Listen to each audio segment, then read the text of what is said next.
Ignace Yetinou, bonjour. Bonjour, Tanguy. Acteur du monde culturel, grand homme de culture, passé désormais acteur politique et membre du parti politique Moël Bénin, c'est bien ça? Tout à fait. Bienvenue sur l'Actu Matin. Vous êtes là pour qu'on parle de cette initiative lancée par votre organisation politique et la construction de l'unité nationale. Pourquoi vous pensez à l'unité nationale? L'unité nationale est le socle de la paix. C'est ce qui nous unit pour que ce pays puisse continuer à vivre en harmonie, pour que tous ces enfants se reconnaissent fils d'un pays et se donnent la main. Et par-delà les différences et les différends qui ne peuvent pas ne pas surgir, continuer le chemin ensemble et bâtir une nation prospère. Et vous voulez contribuer au renforcement de l'unité nationale. Pourquoi ouvrir un tel chantier quand on sait que le plus souvent, et très souvent surtout, ce sont les hommes politiques, les acteurs politiques qui fragilisent, détruisent, déchirent même cette unité nationale pour pouvoir justement tirer grand profit, diviser pour régner, vous connaissez bien l'adage, et mieux manipuler. Pourquoi c'est maintenant vous en parlez? On en parle parce que c'est notre réalité. Au Moël Bénin, c'est notre réalité et c'est notre approche, notre gestion de la vie politique de notre pays. Et nous pensons que c'est quelque chose qui n'est jamais acquis. C'est toujours une conquête. Alors on met en place ce qu'il faut, les mains à tendre, les mains à saisir pour que cette unité nationale se conjugue au présent et à tout moment. Et comment ça va se faire à Moël Bénin? Qu'est-ce que Moël Bénin pense faire? À Moël Bénin, il y a un vaste programme que nous appelons le PRUN, programme de renforcement de l'unité nationale.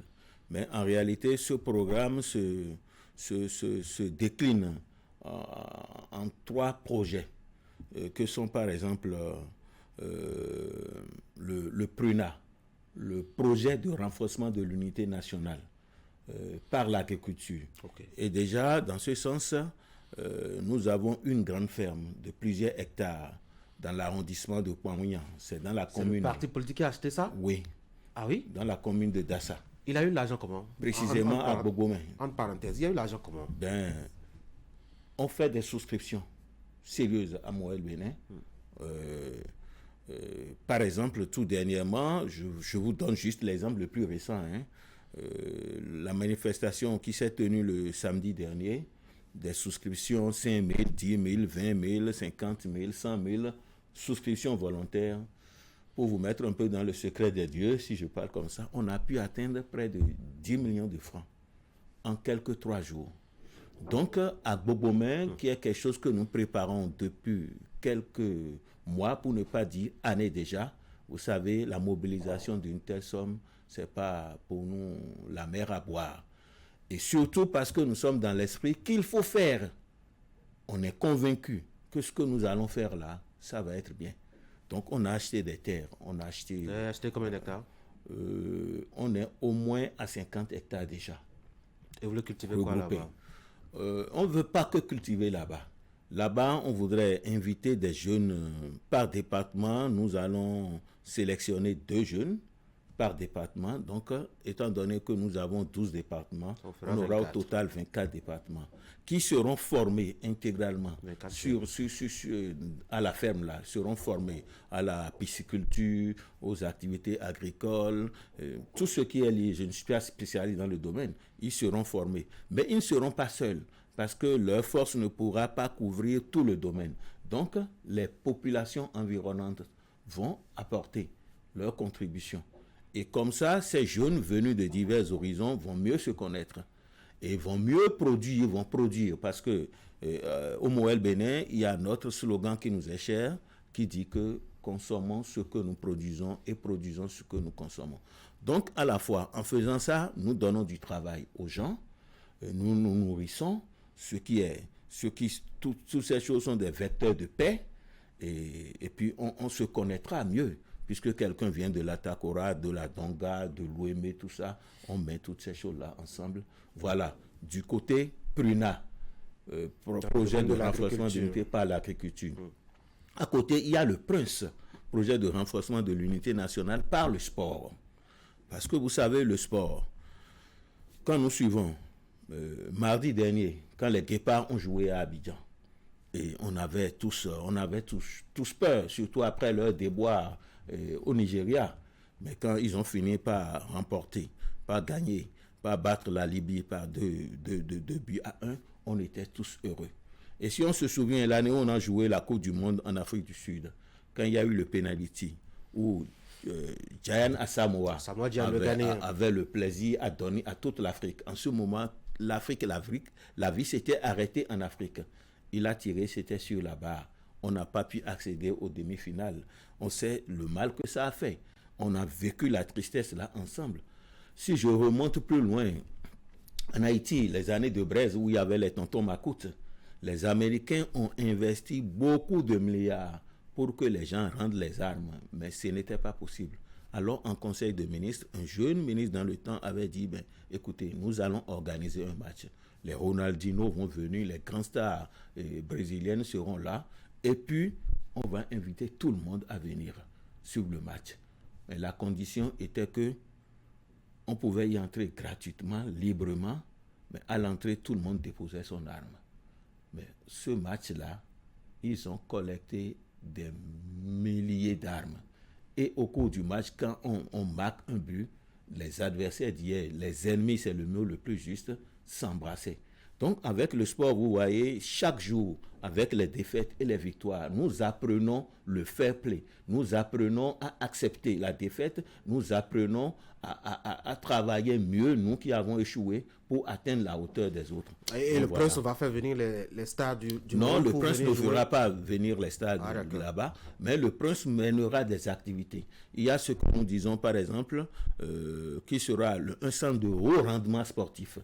Parce que ça va être un creuset, une école où nous allons sélectionner des enfants qui vont faire études et sport, mais de façon vraiment professionnelle. Et pour progresser, il y aura quelques disciplines qui seront sélectionnées et puis il y aura d'autres activités. Mais c'est la mentalité, la vision qu'on a avec le prince. Tout ça contribue donc au renforcement de l'unité nationale. Mais ma curiosité, c'est surtout votre profil à vous. Bon. Puisque vous êtes acteur du monde culturel, est-ce que vous appartenez toujours à notre famille ou bien on vous a monde culturel? Oui, ou bien vous avez définitivement perdu? Je pue le monde culturel. Ça, c'est mon âme. Alors, comment est-ce que vous allez mettre ce monde-là à contribution pour renforcer l'unité nationale? C'est ça justement le PRUNAC. Oui. Projet de renforcement de l'unité nationale par les arts et la culture, dont je suis le directeur au sein du parti. Alors, vous allez voir, si on fait le constat, nos arts et notre culture se portent mal depuis un certain nombre d'années dans notre pays. C'est quelque chose que nous relevons surtout souvent au dernier rang. Nous ne donnons pas à nos arts la place requise. Si je vais donner les exemples, vous savez par exemple, nous avons eu la plus grande scène de théâtre en Afrique, au sud du Sahara, avec le FITEB. Mais ce FITEB a été supprimé depuis environ 4 ans. Il n'y a rien en place. À la place de ça. Les acteurs y ont contribué. Ça, c'est un autre débat, en tout cas. Ça, c'est un autre débat. C'est un autre débat. Tout à fait un autre débat. Et pour améliorer quelque chose, ce n'est pas la suppression qu'il faut faire. Et vous savez, toutes les générations actuelles ne font pas de distinction entre cinéma et théâtre. Parce qu'ils n'en ont jamais eu l'occasion. Ceux qui, il y a 20 ans, tous les week-ends à Cotonou, il y avait des spectacles de théâtre. Et ces parties-là de l'homme, c'est surtout ça qui fait l'homme de valeur. Une société a beau avoir les meilleurs buildings, les meilleures routes, ce qui touche à l'âme humaine, tel que le théâtre, le cinéma, l'expression de l'intelligence affinée qui s'exprime par l'art et le théâtre, le cinéma, les arts de façon générale, si cette partie de l'homme n'est pas prise en compte, c'est qu'il n'y a pas de progrès. Et comment vous allez faire? Alors, nous pensons, c'est un vaste programme, c'est une grande vision. On ne laissera aucun recoin de ce pays. Parce que, à travers le théâtre, à travers le cinéma, à travers les arts plastiques, à travers nos danses, nos chants, la musique aussi bien d'ici que d'ailleurs les musiques dites jouées sur des instruments dits modernes, à travers toutes ces choses, à partir de nos communes, puisque nous avons des militants un peu partout, à partir de nos communes, des groupes seront mis en place, des clubs de théâtre, et il y aura des compétitions entre ces clubs. Et les meilleurs se retrouveront au niveau du département. Et les autres meilleurs se retrouveront au niveau de la nation. Je dis par exemple, ces vacances-ci, il y a eu au pied de l'Amazone de la musique. Imaginez-vous que l'année prochaine, ou déjà en décembre par exemple, qu'il y ait un spectacle de notre culture. Je prends par exemple le culte Zapata. On en donne un spectacle sur 2 jours par exemple, à la place Lénine, où des jeunes, ils n'ont jamais vu ça. Mais ce Dieu de la terre, célébré par beaucoup d'autres parmi nous, pourrait être en spectacle là. Et on irait voir, on va comprendre cette phase de notre culture. Donc vous voyez, tout ce que nous pensons mettre en place par les arts et la culture au sein du PRUNAC là, ça va être quelque chose qui va faire le développement et donner une nouvelle force, une nouvelle lumière sur nos arts et notre culture. Oui, mais quand on sait qu'on a une diversité culturelle et parfois même qui pose des problèmes de cohabitation, n'oubliez pas, quand vous aviez commencé à parler de Zapata, que certainement quelqu'un a commencé à parler, à penser, à son Jésus, etc. Est-ce que ça ne va pas fragiliser, est-ce que cela ne va pas fragiliser l'unité nationale? Jésus n'est pas de notre culture. Oui, cette diversité culturelle-là, est-ce que ça ne va pas fragiliser notre unité? Jésus n'est pas de notre culture. Oui, mais la laïcité de notre pays ne nous empêche pas d'être fiers de nous-mêmes. Parce qu'au rendez-vous des nations, quand nous allons arriver, nous allons arriver les mains vides. Je suis pas notable de Zapata, mais c'est notre réalité et on n'a pas honte à cacher cela. On n'a pas honte à exiger ça. C'est quoi votre chronogramme? Notre chronogramme, c'est déjà maintenant, parce que très prochainement, nous allons nous asseoir, toutes les forces artistiques, toutes les personnalités artistiques. Est-ce que nous avons commencé déjà à faire des choses sérieuses, hein? Ah ouais? Pour vous donner que la chronographie, elle n'est pas dans les coulisses. Samedi dernier, par exemple, quand on a fait le lancement à Canal Olympia, il y a eu 6 films dont les extraits ont été projetés. Et ces 6 films, chacun de ces films a une durée de 52 minutes. Et chaque film célèbre un compatriote à nous qui, d'une manière ou d'une autre, a marqué le pays dans son domaine. Il y a eu un film, par exemple, sur la vieille Bada, Madame Bada, la doyenne d'âge du cinéma béninois. Il y a eu un film sur Rishmi Tota. Rishmi Tota, c'est un ingénieur, c'est un acteur culturel. Il a été chef d'orchestre de Saboran. Mais aujourd'hui, il a les 2 pieds amputés.